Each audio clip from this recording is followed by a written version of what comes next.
Okay, so on a shot like this, we're just off the green and have, maybe 3-4 steps to get onto the green, and you have some uphill, it kind of levels off, and then you have the pin.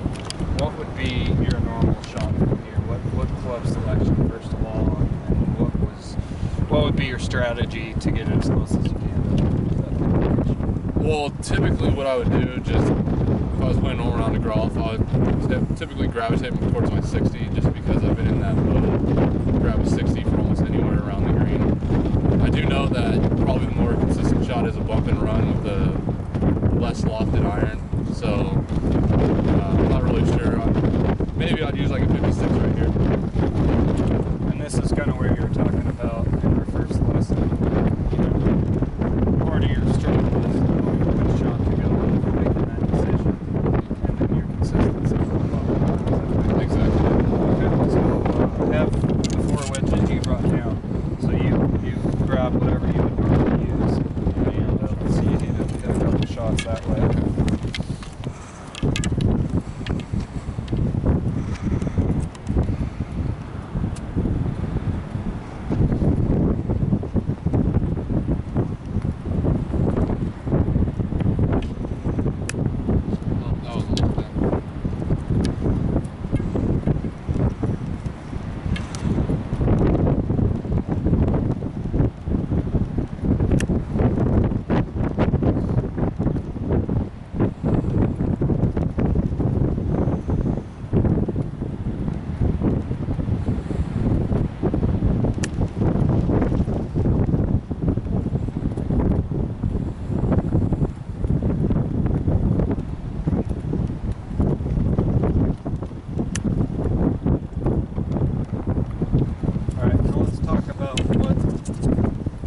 Process you can go through in order to, first of all, decide what type of shot you're going to hit.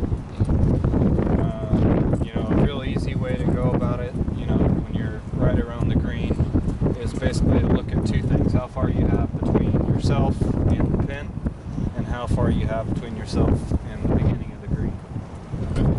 So on a shot like this, obviously you have a very little distance you need to cover to get on the green, right? Yeah. And then the pin is significantly down,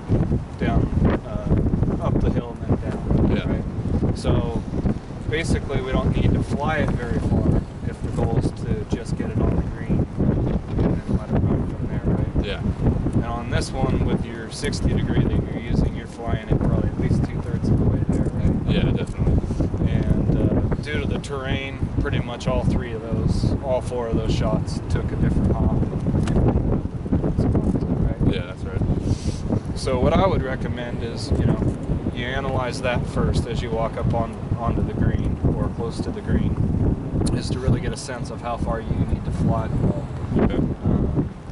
Generally, when the ball's on the ground and rolling, you're going to get more of a true result than trying to fly it 2/3 of the way there. Yeah. So if you're standing here and you need to fly it to the front edge of the green here, what club do you think you need in order to be able to get it on the green and let it roll over? I mean, since it's uphill and the pin's kind of far away, I would say at least a pitching wedge, because 60 or 56 still might check up and not release far enough. So okay, so let's move to the pitching wedge.